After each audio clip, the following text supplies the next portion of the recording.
కుమార్తెను దారుణంగా హత్య చేసిన వ్యక్తిని కఠినంగా శిక్షించాలని అనంతపురంలో యువతి తల్లిదండ్రులు నిరసన ర్యాలీ చేశారు.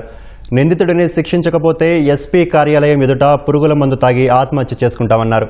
పోలీసుల నిర్లక్ష్యం వల్లే తమ కుమార్తె చనిపోయిందని కన్నీరు మున్నీరయ్యారు. యువతి తల్లిదండ్రులతో డీఎస్పీ శ్రీనివాసరావు మాట్లాడారు. న్యాయం చేస్తామని, నిందితుడికి శిక్ష పడేలా చూస్తామని హామీ ఇచ్చారు.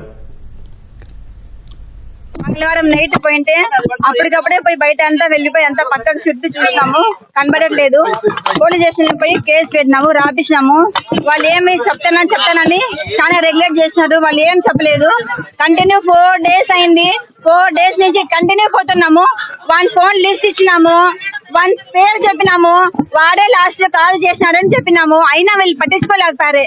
ఈ రోజు నా బిడ్డ వాళ్ళు బుధవారం రోజు పోయింటే నా బిడ్డ బతికేదాన్ని. ఈ రోజు నా బిడ్డ అయితే చచ్చిపోయిందో అట్లా చచ్చిపోవాలి. వాడు కూడా వాడిని ఇప్పుడు శిక్ష పెట్టాలి. వాడైతే బతుకుదొద్దు, మేము చచ్చిపోతాం అంతే.